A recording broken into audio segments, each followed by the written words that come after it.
Welcome, welcome, welcome to Innovators Anonymous. My name is Colin Weitzman. I'm going to be your guide today. And this is definitely another exciting episode that we have for you all.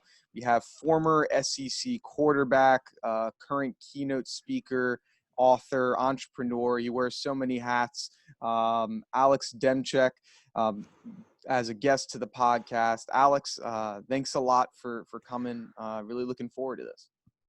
Colin, I really appreciate it. Thanks for having me on, and I'm excited to talk with you.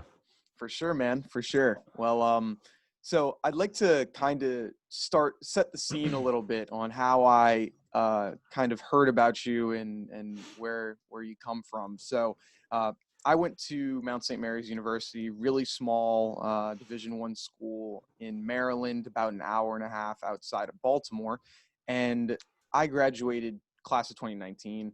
And then once I'm out of college, I see a speaker. They have like a speaker come to all the athletes every single year, pretty much.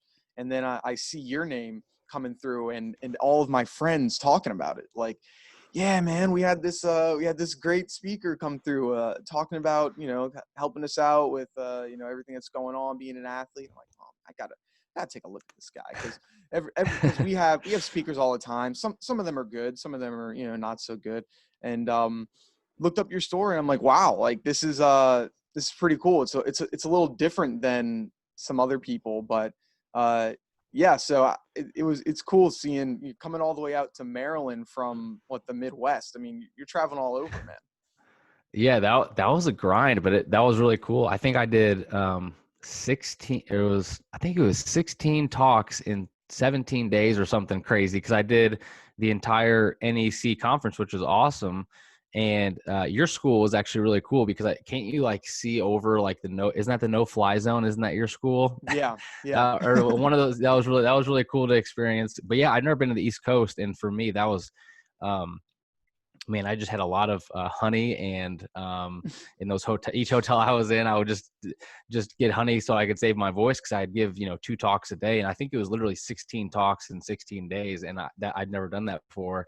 But it was an awesome experience. I'd never been to the East Coast for the most part, but that was a cool experience. Just met so many awesome athletes and coaches that I'm still connecting with on social media now. So I love, big fan of the NEC conference, but yeah, that was a cool experience for me, for sure. That's got to be a lot. Like going like what's like even the logistics of doing 16 talks in 16 days? And for like, you'd think when you hear like, oh, NEC conference, all the schools should be pretty close. They're not. We're like, from us in Maryland up to central Connecticut is like a 4 or 5 hour drive. It's a lot. Like, what's going into setting this stuff up for you? Man, that was a lot, and luckily, my wife Erin, she kind of handles all my logistics, and she's very, very, very organized and detailed, a lot more than I am. So literally a few months out, we just kind of mapped out like, okay, I'm going to be at this hotel, I'm going to be at this school. But yeah, it was crazy. I just got like a little rental Nissan Leaf or some kind of car, I don't even remember, and there was definitely nights where I had to just like probably like you do, I had to just put in some podcasts and be like, all right, I got to stay awake for these next 4 hours because I'm going to this other school. But I think really just as I was doing those drives, I was away from family. I was gone for almost a month because I was going from school to school. I had to go back to my vision in some ways of, okay, why am I doing this? Even though I'm tired, I'm getting up at 4 a.m. in the morning. I think I had to go back to, if I can make a difference in one person's life each place I go, then that's worth it. That's worth this drive. And I truly believe that. And so what's cool is then you go to that school, and then maybe you have a cool and awesome conversation with someone afterwards who maybe was struggling with something that maybe not that you're anything special, but maybe you helped them think about it differently, or you help them, with something mentally that they have going on in their life, or you just encourage them. And I think that's what's cool about, when you do step out to try to make a difference in whatever you're doing, just remembering, hey, if I can make an impact on one person, then it's worth it. And then I think in the end, we probably impact a lot more people than that. But I think that was the mentality I had to have of, man, getting up at 4 a.m. in the morning. Yeah, this is tough. Getting on a flight, driving here, going there, away from my wife, away from my family. Yeah, that's tough. But when I look back on it now, I can say, man, I didn't have any regrets about that. I just, situations like that, I just went for it. Hmm. I don't know what I'm getting into, but I'm just going to try it. Right. And so I think that's something that I learned is like, it was tough at times, but it was really awesome in the end.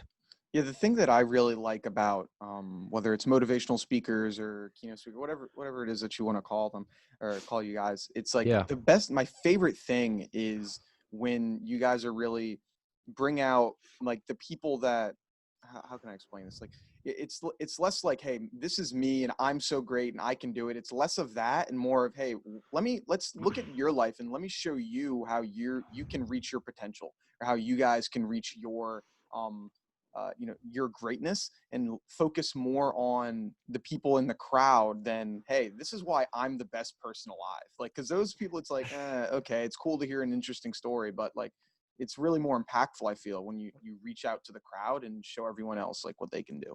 Oh, for sure. You're spot on because I think, um, you think about public speaking, for example, while we're on this topic, most people, they do studies and most people would rather like jump off a cliff than get up and give a speech, right? So it's Mm-hmm. kind of like you hear someone that like enjoys talking, you're like, okay, you're kind of weird, right? Mm-hmm. Um, but when I go back to like what you were just saying, almost in some ways, like the message that I'm sharing or, whatever it is, the thing you're trying to convey, if I can view that as more important than my comfort, that's going to help me push forward and get in front of 1,000 people when maybe that's maybe a little out of my comfort zone, even as a speaker, or maybe for each person, it's going to be different. But when I go back to, okay, the thing that I'm sharing has the potential maybe to encourage someone in a big way in their life, Mm-hmm. that's pretty cool ultimately to think about. And so is my comfort, is my comfortability more important than that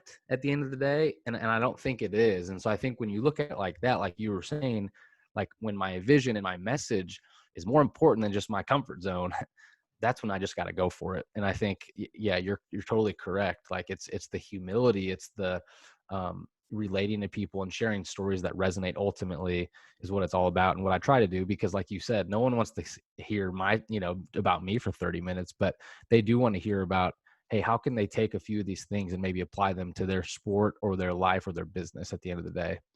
Yeah, for me, public speaking's a funny thing because I mean I've listened to a few of the shows you're on and a few of the shows the show that you host, and clearly you like public speaking. So do I, and I remember how weird of a feeling it was when I heard when I finding out that other people don't like doing this, and I'm like, or like when other people are like, oh yeah, I hate public speaking, I do not want to do this presentation tomorrow, and I'm thinking about, oh, how can I make this really cool? Like, how can I make my presentation the best? What was it like for you when you found out, like, hey, I really like doing this, and it's kind of strange that not everybody feels that Yeah, it sounds like we're the same. It was actually my senior year of college. I was in a public speaking class at University of Missouri where I went to school. And, I just joined it, not really knowing what I was getting into. I was a communication major and business minor in school. And so I was like, well, this sounds like a fun class. And so I get in this class and it actually was pretty life-changing for me. So, like you mentioned, when I was in the class and we'd have to, we'd have let's say next Friday, you have a presentation.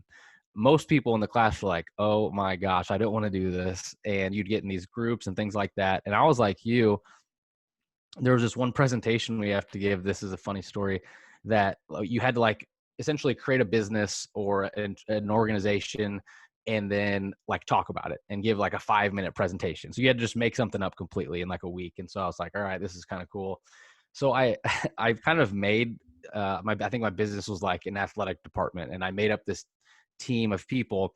And remember, this was my senior year of college. And so what I did is kind of fun, creepy, but funny. So everyone else's presentation was kind of like, just run of the mill type thing. way. Well, I was like, you know what? I want to get a little creative with this. So I looked up everyone in that class, like from their high school pictures on Facebook. So I went in and Facebook stalked them. And I found like just like not like super like bad pictures, but just like kind of funny / embarrassing pictures of people in the class who like I was friends with.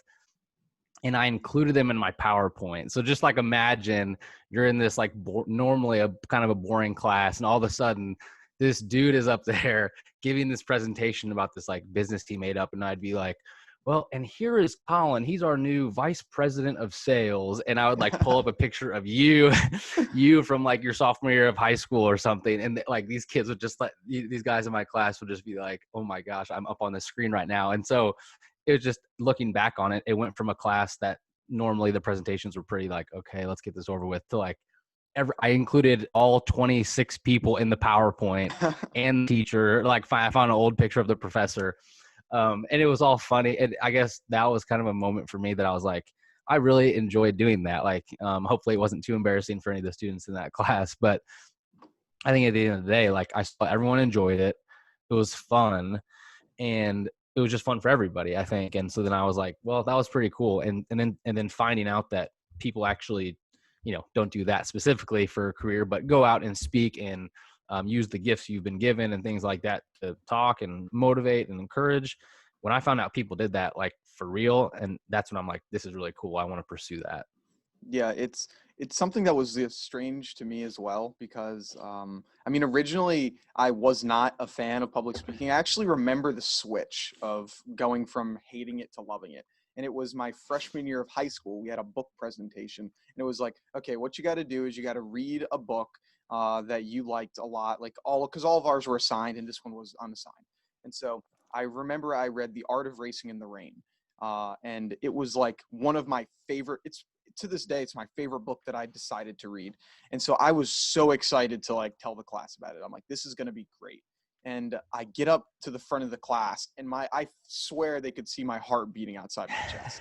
I'm just like, I forgot everything. And like, I was like, what's going on? Like, I'm like, I have this panic attack. I have no idea what's going on. And like I just start like, just having like, just saying anything about the book. I have no idea I still can't, to this day, can't remember what I was saying. And I remember like right after that, I get out the classroom. I'm like, Colin, what the hell did you do? I'm just like, this is terrible. Until then I like decide like, you know what? We're just going to get better at this. Like, I'm so bad at this right now. And I like talking to people. Like I like, talking to my friends after class. I got to get better at this, start getting better. And I actually ended up taking 2 public speaking classes, once in high school, once in college. Shout out Mr. Haney, still one of first guy I did it. But Shout out. It was crazy, because it was like it's something that everyone else, like, at the end of the day, don't like doing and is scared to do. And it's like, no, why do I like this? It's strange. Right. And now here you are with the podcast, right? And so I think the lesson for all of us in that is a lot of people have that first experience and they never do anything past that, right? Like they just had this embarrassing 7th grade situation where they're like, okay, I'll never be good at speaking. The reality is when you're up there speaking, most people, and you know this, are not really, like you said earlier, they're not totally focused just on you. They're trying to figure out, how can I take this and apply it to my own life, right?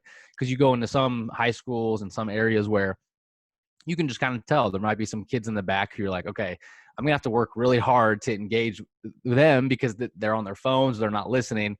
So I think that's what we have to remember too when we're getting up and speaking. Like, I think we think the entire world is looking at me, and it's like, well, yeah, maybe they're looking at you, but maybe some of them are zoned out. And so to put all that pressure on yourself is probably a little bit too much, Mm-hmm. So I think, just like you said, you have to just get back up and try again. And now now you have a podcast. So that's pretty cool. There you go. I mean, right. So right now you're keynote speaker, you're traveling all over the country to different schools, companies, businesses, all that. There's not like an application to do that, like there's not like hey, you can go to, there's not, at least to my knowledge, not like hey, you know what, I'm going to apply to be a keynote speaker and travel across the country. It's like, you kind of have to decide, I'm going to take this chance and do it. Like, how did that go through your head? Like, you know what, I'm going to take the road less traveled, because a lot of, I'm sure, like a lot of my friends, or like a lot of your friends, like a lot of them are, working a regular 9 to 5 standard thing, whether it's in, sales, like marketing, whatever, but you're doing something kind of completely different. How did you decide, I'm going to take this risk and really follow this passion of mine? Yeah, I like how you said that there's not really an application for it, because I never really thought about that, but that's true. I think for me, when I was graduating, and like you said, there people like us and a lot of people have opportunities to just have, you know, normal jobs, as you'd call them, which are great, and they provide for your family and they're awesome. I just think um, I had to think about, okay, what are the things that I enjoy? And then what are the things that I kind of am feeling pulled to a little bit, right? So, because I think we always struggle with that. Like, okay, what, you know, you think of the question, what am I supposed to do? Like, why am I on earth? What's my purpose? All those things. And I think we get kind of stuck in that sometimes where it's like we don't do anything because we're like, well, you know what, my purpose is not fully defined. It's not fully clear. So, well, I guess I'll just wait around for that purpose to show up. Right. And if you think about all the successful people you know in your life, whether it's someone who built a real estate empire or someone who um, maybe was the first person to ever graduate college from their family tree, I don't know what the situation is, fill in the blank. They didn't just sit around and wait for that to happen. Right. And so they took a step. Maybe it was just one step towards that thing. Maybe it was a leap. I don't know, but they moved and they moved in that direction. And I would say that's for me, for speaking, what that's been. You know, it was really 2018, August 5th of 2018 was one of my first kind of, I guess you would say, real speaking engagements, which is crazy. So it's only been about 2 years. 2 years from August 5th, it was actually at a college in Texas that I spoke at. And since then, there's been a lot of days I didn't know what I was doing, but I just said, I'm just going to go for it. And I think one of the biggest things that I would tell um, anybody is just find someone in your field that you think you want to go into and just observe and replicate what they're doing. I mean, it's as simple as that. But it takes you getting out of your comfort zone. And so for me, when I was playing college football, I actually read a book called The Energy Bus.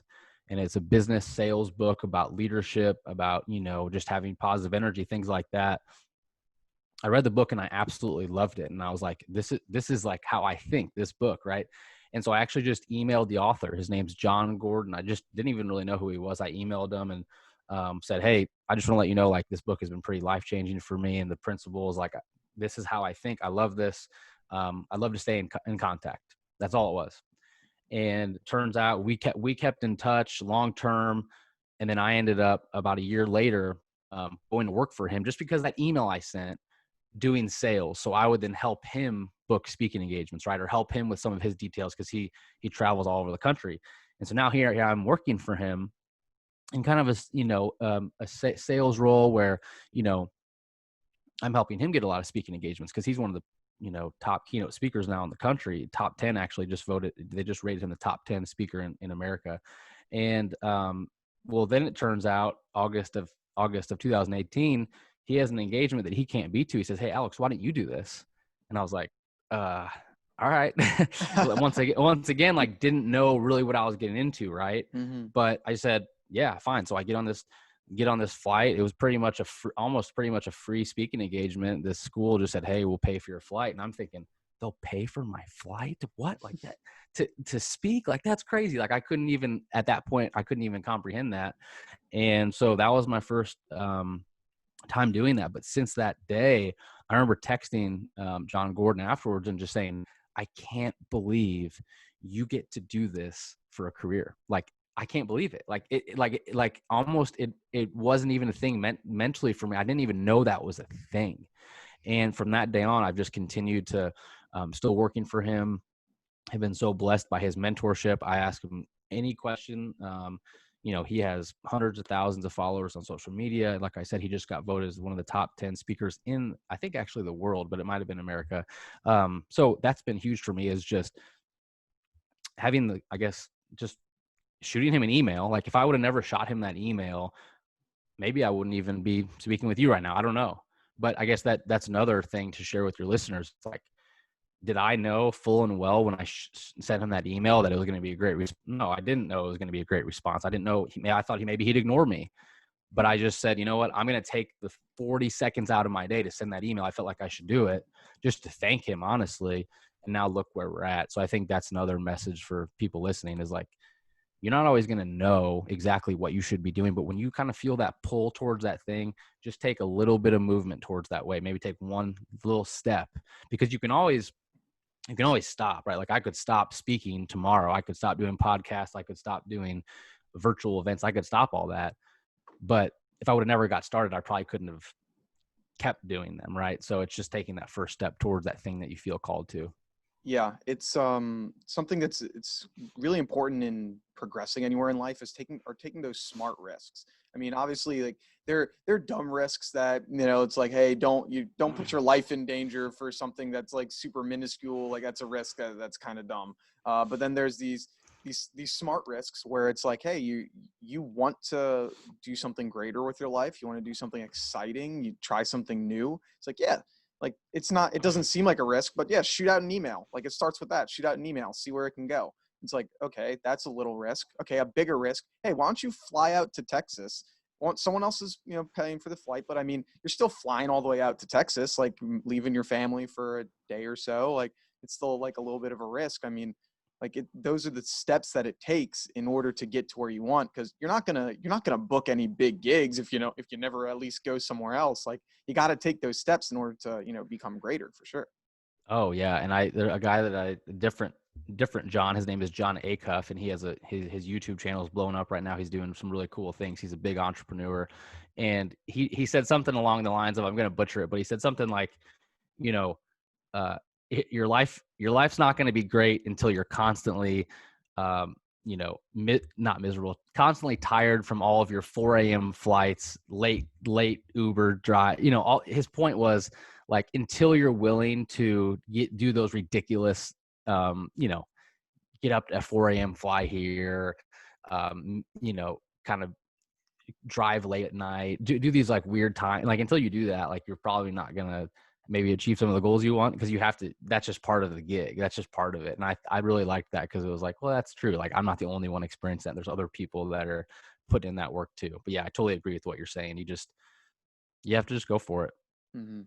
Well, it's crazy. You know, how wild of a journey it is. And one last thing before kind of changing topics there. I mean, Yeah. so obviously you've been really interested in public speaking and you really like it.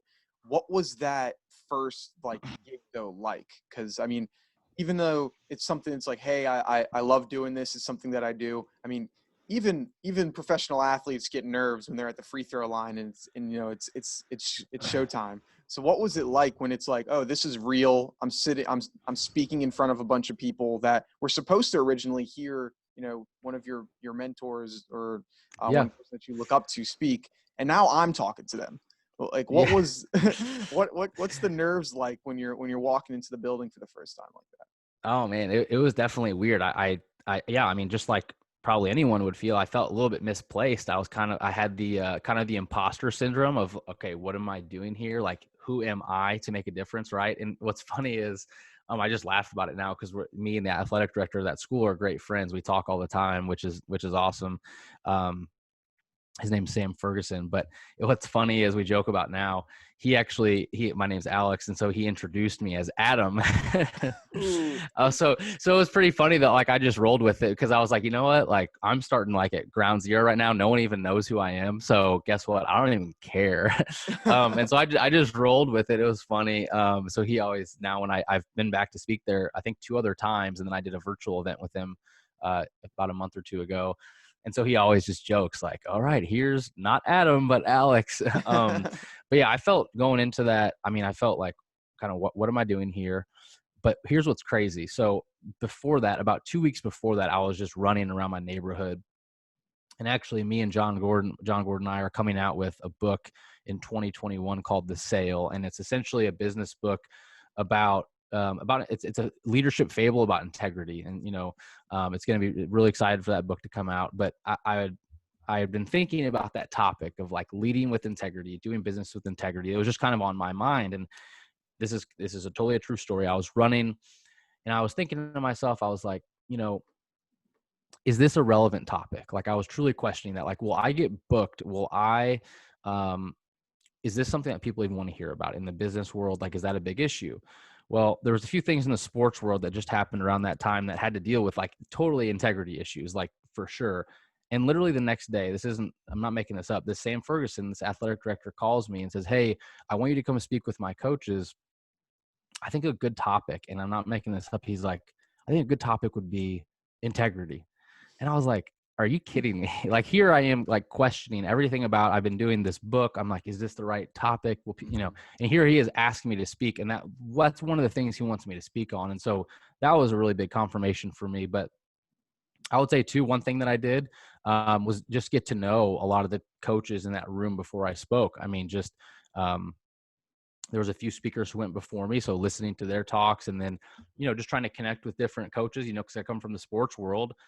A lot of the people like you, we're going to have a lot of similarities just off the start, just from the get-go. So I think just connecting with a few of them, and then, not trying to go in with the message of like, okay, let's say there's a coach over here that coaches soccer, not trying to say like, okay, I was 26 at the time, you're a 42-year-old, or, you've been coaching for 2 years. I'm not going to come in and try to sound like I have it all figured out. Right. I Yeah. think that's one of the things that I just try to make clear is that, like, I don't have all the answers. You probably don't have all the answers, but, we're going to talk about a few things that hopefully can help us all grow and get better. And so I think, once again, even going back to that gig of not feeling adequate, the crazy thing about that is then after the talk, there was just so many awesome conversations of people sharing things with me, emailing me, social media afterwards, of just connecting, that it then, like, kind of validates, like, oh wow, like, I flew, like you said, I went all the way to Texas not knowing what I was getting into.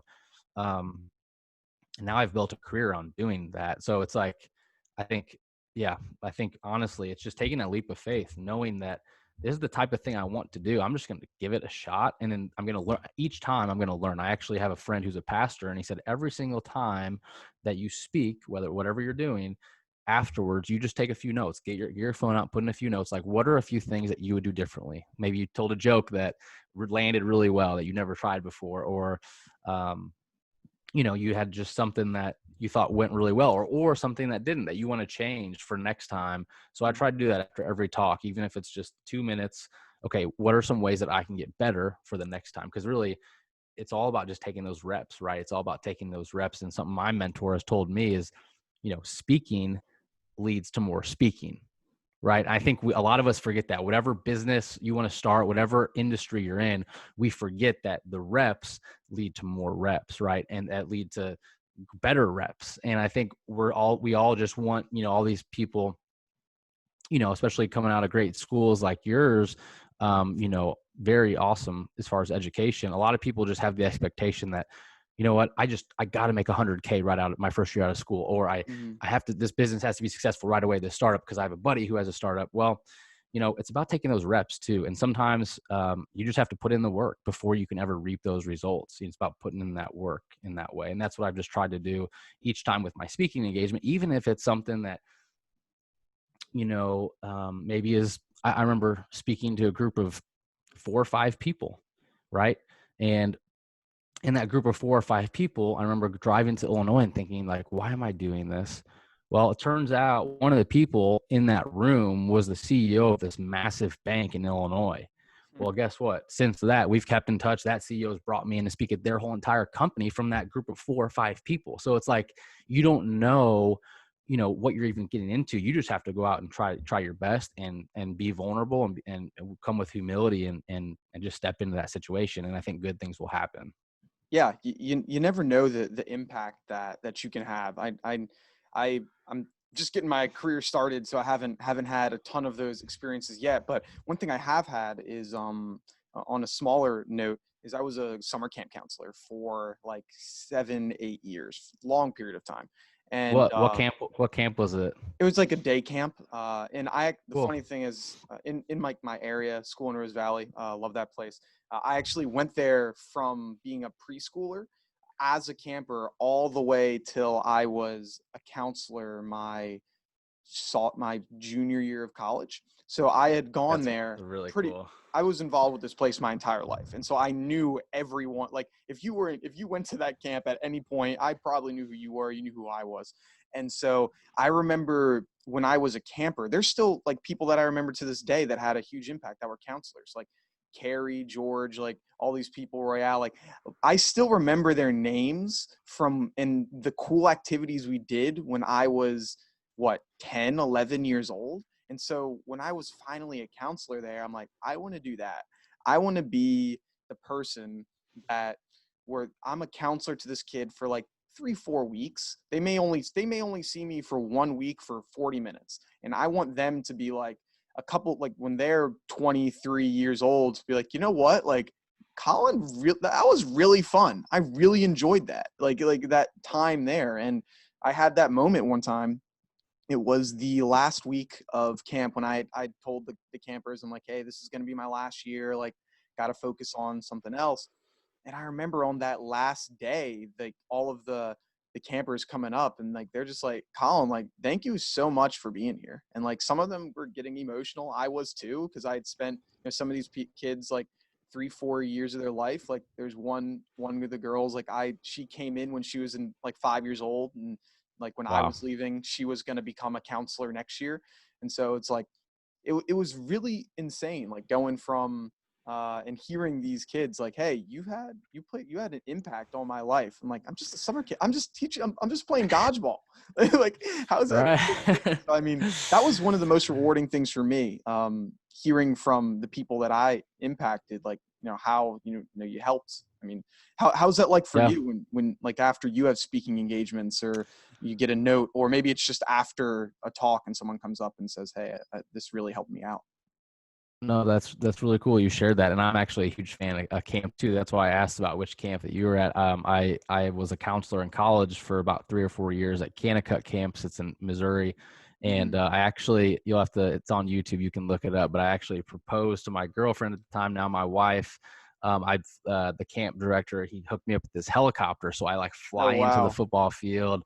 All these kids out there, you can watch on YouTube, and then we like flew to dinner somewhere, so that was really cool. But so That's I cool. love, big fan of camps. But yeah, I mean, I think like that, like you said, that's what validates that, right? So you created these awesome moments with those kids, and then you get to see the after effects, right, of them, maybe their life being changed. But I think something to remember too is that as cool as those moments are, I think about, I saw a picture of these European cathedrals. And so I've just imagine these like awesome looking buildings, right? You look at a European cathedral and it's beautiful, it's majestic. And what's interesting about these buildings is they actually take hundreds of years to be built. Mm. And so when you think about that, there's a few takeaways. I was actually speaking with a group of teachers 2 weeks ago in Arkansas, and I told them this. When you look at this cathedral, there's a few takeaways. Number one, some of the people who originally started building this building didn't live to see the finished product, right? Like they started and then maybe they died at age 80 or whatever. They never saw it built to completion. And number two, some of the people that were building this cathedral, they never got credit for the finished product. And I looked at those teachers 2 Fridays ago in Arkansas and I said, I'm describing someone who's building a building, but I'm also describing a teacher, right? I'm describing you in some ways. Like, do you always get the credit for like the student who you made an impact on, who then went on to do something because of you? Like maybe they were an absolute knucklehead in your class, right? And weren't listening, but maybe they point to you as an impactful person in their life. And same with what you were just saying about the camp. Like, I think that's something we have to remember is when I speak at these middle schools, some of these kids maybe act like they're too cool to come up and talk to me or but then the same person maybe would reach out an email, or a parent would say, wow, like, my son came home from school today and I just want to thank you for what you did. So it's like those things that you really appreciate. But at the end of the day, you have to remember, like, I'm going to come and bring my message and I'm going to try to impact as many people as I can and just be a positive person, be available. But at the end of the day, like, I heard a stat like, 5% of people are probably just going to like hate what you do. Like they don't want to be there. They don't care, and they don't really care. You could tell the best joke ever. You could like juggle with flaming torches, and right. But like, they're not going to. And so I think you have to remember that, because you could be speaking, and I've had it where literally in the front row, one of my first talks, actually, the front row, it was a different athletic department. There was this coach that he looked like he wanted to he was like a big D-line coach for football. He either wanted to kill me or he didn't want to be there or something. And like, as you're trying to carry on with this like person staring at you in the front row, it's kind of tough, but I couldn't focus on that. And then what's the thing that blew my mind is, guess who came up to me and told me great job after the talk? That guy. So Mhm. it's just funny that you experience those things, but then afterwards it is pretty cool to see like, wow, that person, whether they agreed or disagreed with what I said, they were moved in some way, and then it just starts a good dialogue. So that is really encouraging. Not that you just go for that, but it is confirming, and it is encouraging, I guess, to connect. And then you get to connect with other people too, that someone's like, oh my goodness, I'm from, it's just a really small world at the end of the day in some ways. But I've definitely missed that, during COVID. It's been Zoom, a lot of virtual things. So definitely I think that connection is what I missed since COVID's hit, because that's been kind of, you don't get it as much right now. So Yeah, it's a very different world. Like all like I mean, whether it's working from home, you're not able to go to the schools and see the reactions on all the athletes' faces or on the all the employees' faces. I mean, how has this changed for you? Where your primary part of your job is being in front of people and talking in big groups. Now that's been eliminated. Like how did that change into now doing virtual events or things like that? yeah, I mean, I know a lot of people, and for myself, I have my hand in other businesses and other things as well. So for me, like, we're doing great, but I think it is tough for a lot of my friends who are, some people, or just people in general, that maybe over leveraged their lifestyle. They kind of lived it up big with what they were making in 2019. We were coming off one of the biggest bull markets, in our history. And so I think one thing I would encourage people, wherever you're at, whether you're a 40-year entrepreneur or you're just starting out, is like, live within your means, and stay slim when you start, because then when things like this happen, you're able to then, because like if I had to, sell my house and do all these things, like that's going to affect my business, because I wouldn't mentally. But we've lived in a way like under our, within our means. And so that's the first thing is, set yourself up for, if this happens, you'll be ready. Um, but so that takes discipline for sure. But then I would say, you know, um, during a time like this, you can really decide to panic and freak out, right? If you watch the news all day, that's probably what you'll do. Mm, Or you can decide to kind of pivot your business and move your business a different direction. And I think that's what I've had to do. That's what we've all had to do, right? I saw this farm in California. They have like llamas, and I'm not even making this up. I saw it on LinkedIn, and this farm was like, okay, we have all these llamas. What do we do? And they started setting up this thing where if your team, or like if your team at work or your company had like a Zoom call for like $100 or $200, you could have they would set up a llama, so the llama would be in your Zoom call. So so like imagine your team at work, like your boss sets it up to where all of a sudden your guys like, all right guys, everybody on Zoom, and then like you look over and like one of the screens is like a llama. And so it's funny because I read this LinkedIn article, and it was talking about how this farm is like sold out, like something like since the pandemic they've made like $30,000 or $40,000 or something wow. astronomical. And I'm like, are you kidding me? Like, here's this llama farm innovating, and like, what am I doing to innovate? And I think that's just a chart. It's just a funny example. I think about, and I think looking back on other recessions and other negative times helps too. When you think about the '08 recession, so we were obviously younger, and maybe didn't experience it as much as other people did who were like older than us, but it was tough, right? There was a lot of parts that were really hard about it.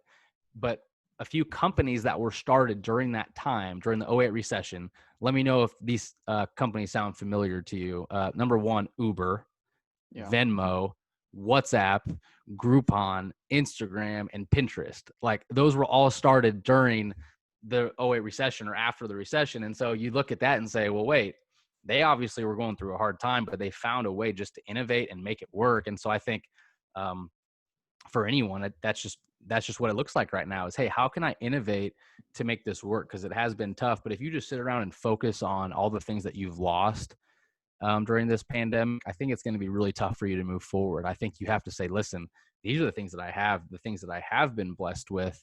And man, I just got to make it work, because if you can start a business or continue to thrive during a time like this, just think about what it's going to be like once you get to the other side of this Hmm. pandemic. Yeah, I'm excited to see who are going to be those those Ubers, Instagrams, Pinterests of 5 years from now. Because I'm sure that there are definitely people that are taking this time to develop new apps, new brands, new marketing campaign, whatever it is, and are going to be the next big thing in a couple of years from now, and doing that right now. And so there are definitely people that are developing that could be developing the next Uber right now. Right. And they might be going through that time where they're like, bro, there's no one's driving their cars. No one's doing anything. Like, well, there's no need for this right now. But if you can see the long-term thing, you can see how it can be a big change. I mean, one thing that's really, really changed a lot right now, we're seeing our sports.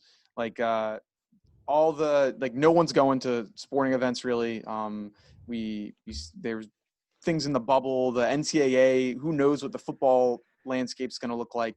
It's a big difference. I mean, take you back to your freshman year. If you were going through this as a freshman on the football team, what would be going on in your mind when you're like, I did all this work to finally make it to an SEC school, Mizzou, or I guess it was Big 12 at the time, but Yeah, Big 12, yeah, SEC after it, that. so what's going through your head if you're a freshman right now on the football team? Man, it is just so tough to think about. I was having a conversation with someone the other day, and it's like, okay, if you're like old and retired, the pandemic, you definitely don't want to get it. Obviously, you don't want to get COVID. But in some ways, if you're on fixed income and retired, like you're kind of set up in your house, right? Or if you're, really young, maybe it's not affecting you. But man, the college age, as far as high school, college, all the transitions that you're already having, and then you throw on the pandemic on top of it, man, it is like super hard for a lot of people right now.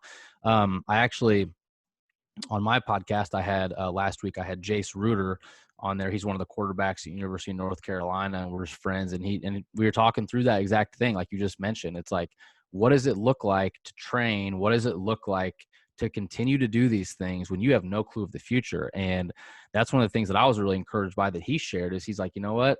Like, we don't know how many games we're going to get this year. We don't know what it's going to look like, but he's like, all I can control is the way that I prepare, the way that I mentally train, the way that I physically train, so that whenever I do get a chance, like it's go time. I had another example that I've really enjoyed is a guy named Damon West. He was on my podcast as well. In college, he was playing Division I sport. He was living the dream, and he actually got into some pretty hard drugs. And so he kind of went down the wrong path, got in with some people in Dallas. They started stealing like high end items, and so he and his buddies were known as the Uptown Burglars of like the 1980s. And we're stealing hundreds of thousands of dollars worth of stuff, cars, anything from these really high end areas of Dallas. And he ended up getting caught. And so he ended up going to prison. He got put away for 7 years, maximum security prison. And he actually got a life sentence, but he only served 7.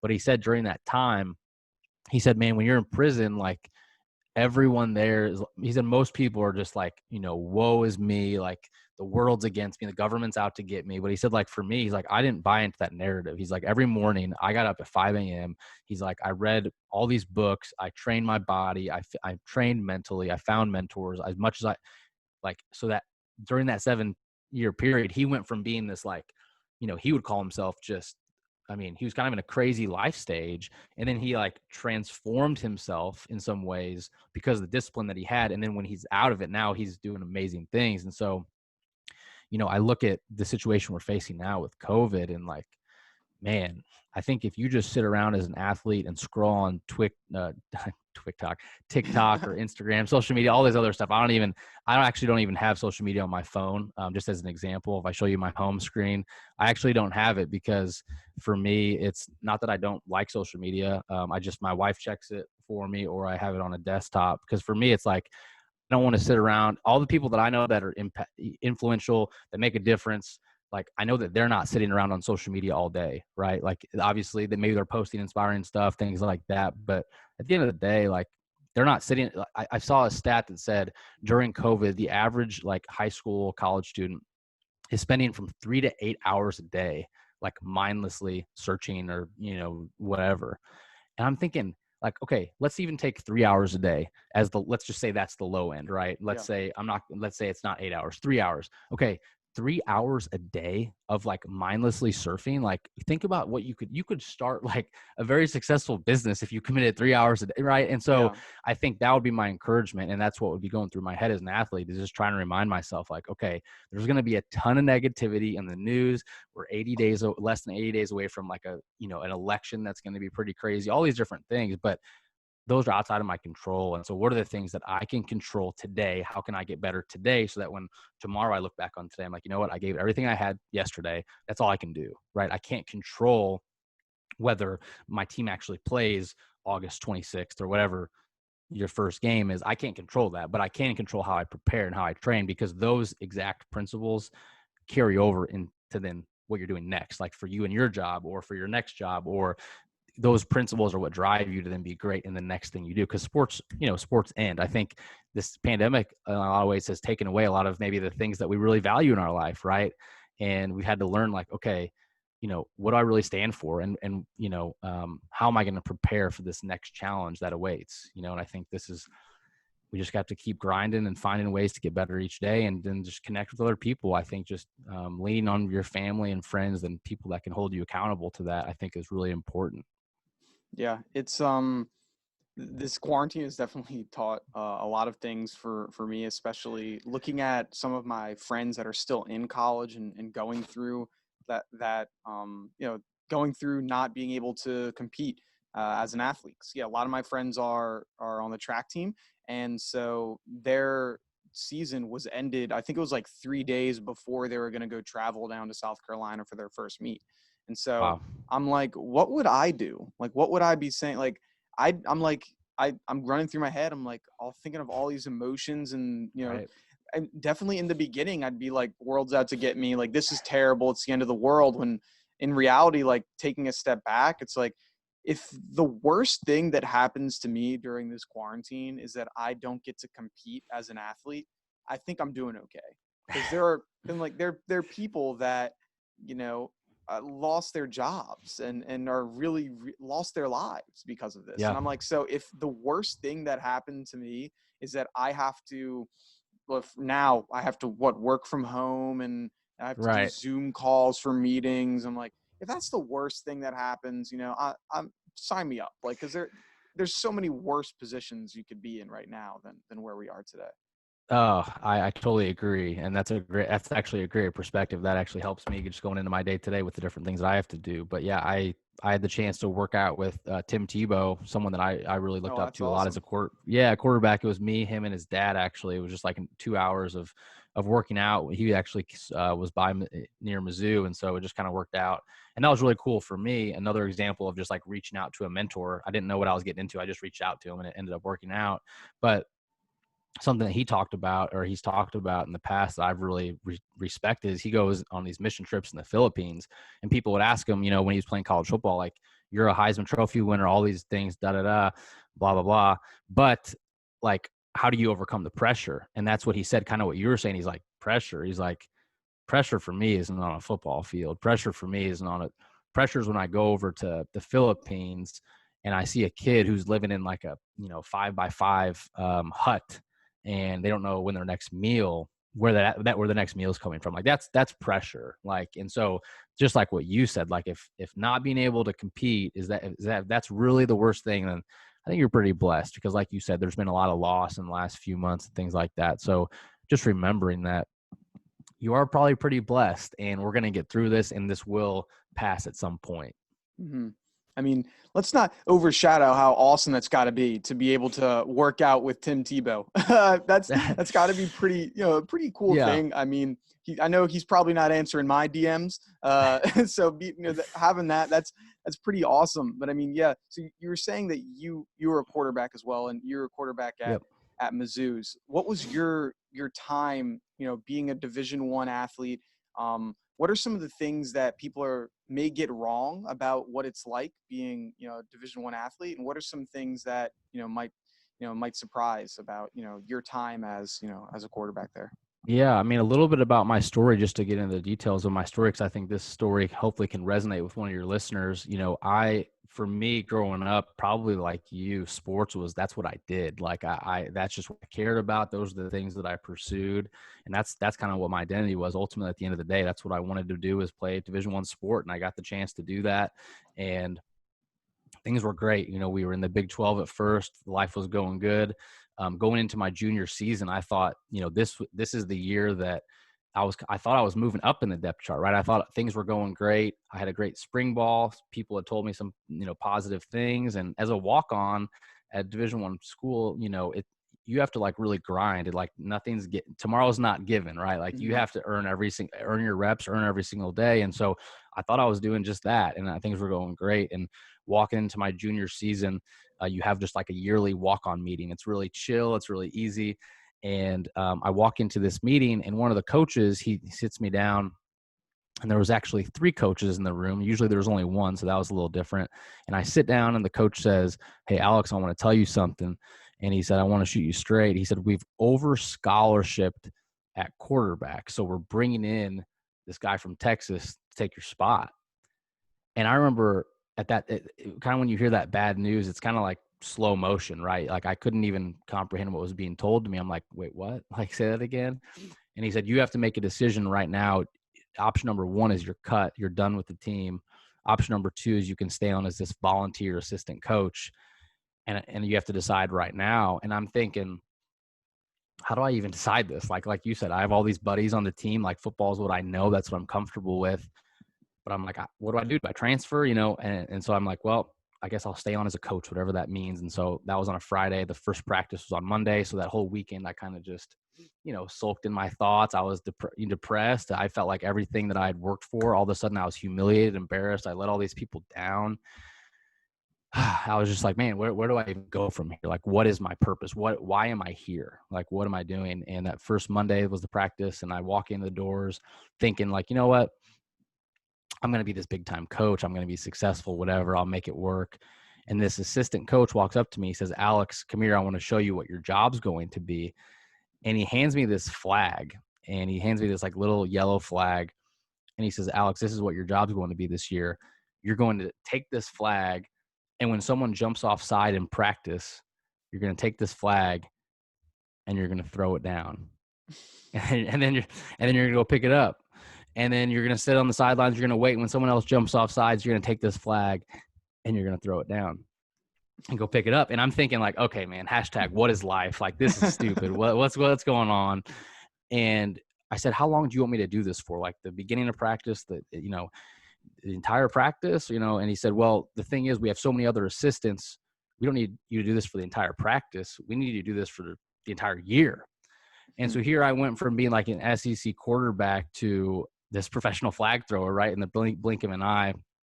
But just to fast forward for time's sake here, my entire junior season, like I was essentially like a volunteer coach. Like I didn't have a role, no pay. Like I was bottom of the totem pole, right? And so I had to look at myself similar to this quarantine, this pandemic. I had to look at myself and say, man, like, how do I want to be defined by this? Like, what do I want to happen moving forward? And I said, this isn't how I want to finish, right? This is not what it looks like. So rather than blaming the coaches or blaming whoever, I said, what can I get better at? What can I do differently? And so I worked on those things, whether it was my arm strength or different things. So ultimately I got back on the team my senior year. As a quarterback, we went to the Citrus Bowl. We beat Minnesota.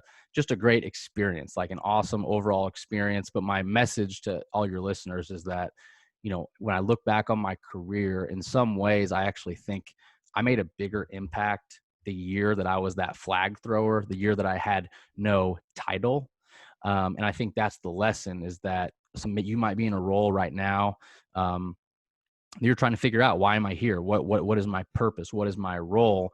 But I would encourage your listeners that you might be able to make a bigger difference than you ever thought possible in that situation by just showing humility and sticking through it and finding a way to get through it and taking ownership. I think taking ownership of your actions and how you can get better, because we want to blame people all the time. We're seeing that, just you turn on the news, we're seeing people just blame.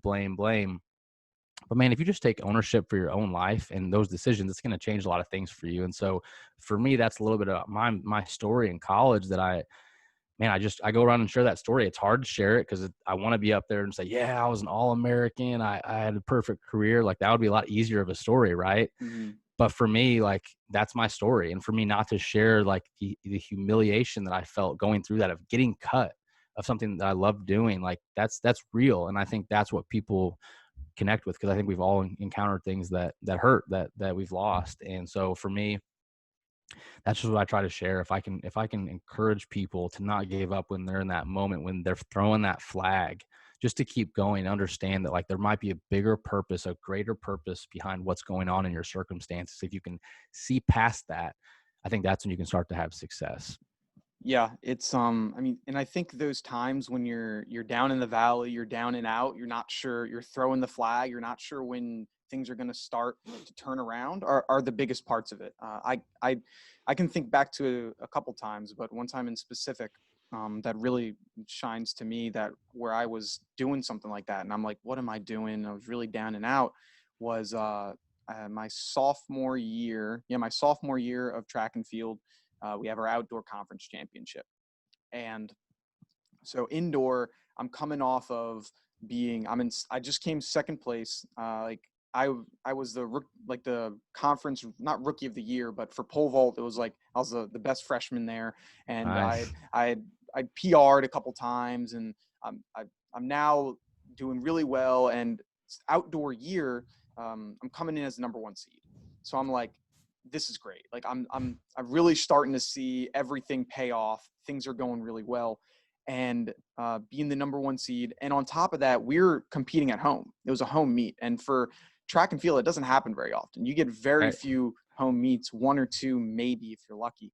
And so we're at home at the Mount. All of your friends, family are there. It's fantastic, and I just have the most nerves in my entire life. And I go in there as the number one seed, and I come out of it. I foul on all three of our attempts, all three of my attempts. I just do terrible, and I don't actually compete, and so I score no points.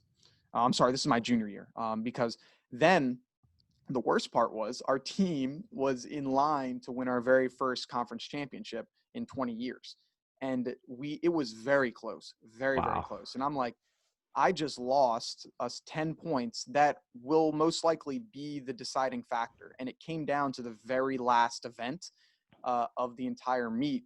And luckily enough, our team won it for us. So we got this. But Nice. I was like, I failed.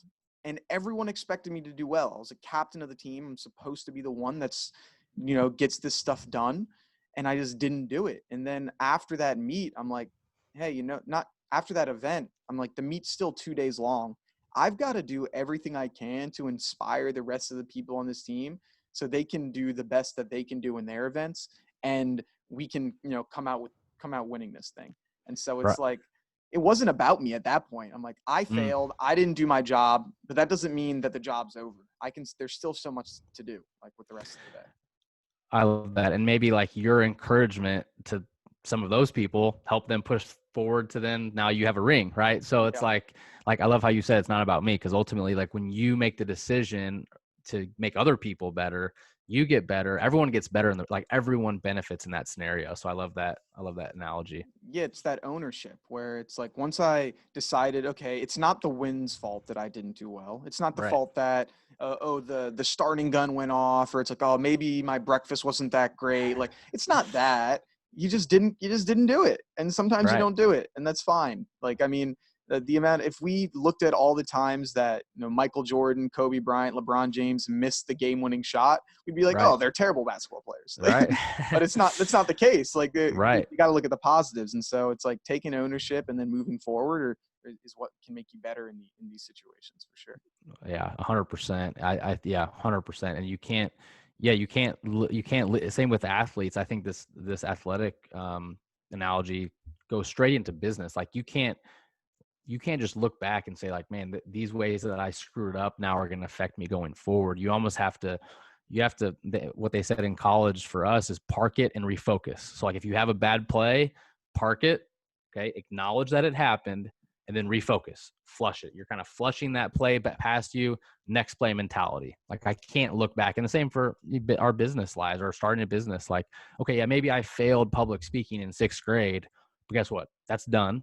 That's the past. And I'm going to start something new. Right. So I Mhm. think that's a great analogy as well. So to close this out, I want to kind of bring you back to, let's say, you as in 6th grade, middle school, high school, whatever year it would be for you. I guess kind of where you're figuring things out, what you want to do with your life. What would you do if you got in a time machine? You go back to 6th grade Alex, 9th grade Alex, whatever year it is for you, and tell him, hey, this is what you're gonna be, this is what you're gonna go through, and what's some advice you'd give your younger self for the journey that he has ahead of him? That's a really good question. I would say, if I would say some ways we're all still figuring out what we're going to do, right? Like I feel like every day I'm thinking of a new business idea or a new avenue that I can do things. But I would say overall, I would just tell myself that no matter what you go into, no matter what you do, it's all at the end of the day, a lot of what you do is about people and it's relationships. And so, I was a communication major in college, business minor. At the end of the day, all of the jobs that you'll ever do, for the most part, you're going to be dealing with people. And so for me, I would just tell myself to continue to hone into those skills of how can I connect with people better? How can I be there for people? Because at the end of the day, like, I mean, that's what, I guess a lot of us can work remotely. So we're doing a lot of things over Zoom and things like that. But Mhm.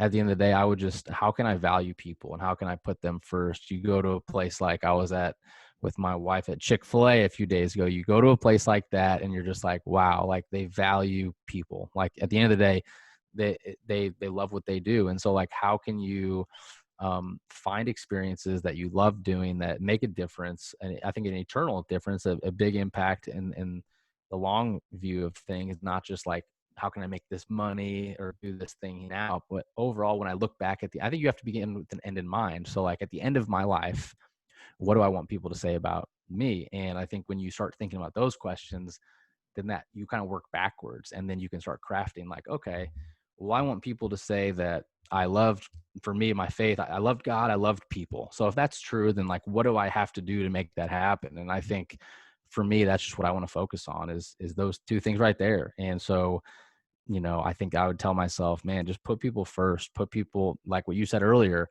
It's not always about me, and it's about putting other people before me. And I think that's what I would continue to tell myself is just keep putting value in other people that maybe need it a lot more than I do.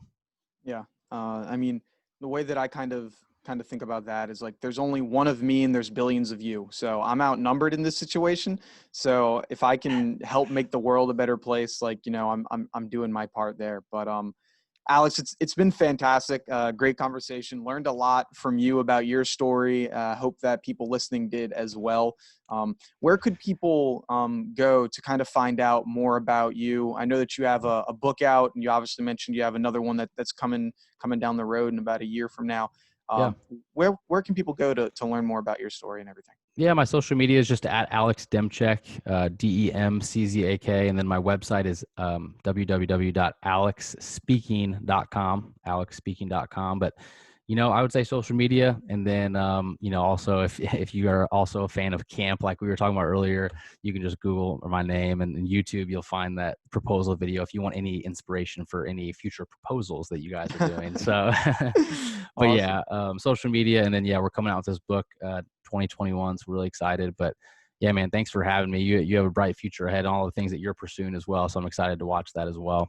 Thank you. Thank you. Well, So thank you, Alex, and thank you to everyone that's been listening. It's been another episode of Innovators Anonymous. If you would like to catch up with the show, make sure that you follow us on Instagram at innovators.anonymous. You can get all the news on the newest episodes.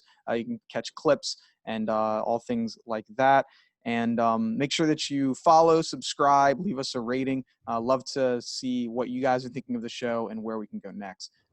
This has been another episode. I'm Colin Waitsman. Have a good one. Peace.